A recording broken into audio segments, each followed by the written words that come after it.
বিশেষ করে নবী সাল্লাল্লাহু আলাইহি ওয়াসাল্লাম জানিয়ে দিয়েছেন, লাম তারালিল মুতাহাব্বিনা মিসলান নিকাহ। এই যে বিবাহ যখন সম্পাদিত হয়, তখন এই যে নতুন বিবাহের ভিতরে একজন স্বামী স্ত্রীর যে মহব্বত, এটা নবী সাল্লাল্লাহু আলাইহি ওয়াসাল্লাম বলছেন আমি অন্য কোথাও দেখি নাই।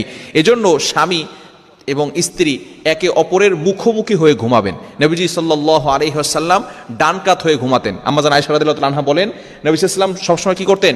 ডান কাত হয়ে ঘুমাতেন। এটা হচ্ছে রাসূলুল্লাহ সাল্লাল্লাহু আলাইহি ওয়াসাল্লামের সুন্নাহ। এবং স্বামী স্ত্রী কিভাবে ঘুমাবেন? একজন আরেকজন মুখোমুখি হয়ে ঘুমাবেন এবং তারা একজন আরেকজনকে জড়িয়ে ধরে ঘুমাবে। এটাই হচ্ছে রাসূলুল্লাহ সাল্লাল্লাহু আলাইহি ওয়াসাল্লামের সুন্নাহ, এটাই হচ্ছে আদর্শ।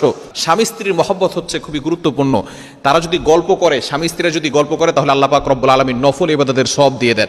এখন স্বামী স্ত্রী রাতের বেলা ঘুমানোর সময় অবশ্যই এমনভাবে ঘুমাবে যাতে করে তাদের ভালোবাসা প্রকাশ পায়। কারণ স্বামী স্ত্রীর ভালোবাসায় আল্লাহ পাক রব্বুল আলামিন বরকত দিয়েছেন, সেখানে আল্লাহ পাক রব্বুল আলামিন বারাকা দিয়েছেন এবং নফল ইবাদতের সওয়াব দিয়েছেন।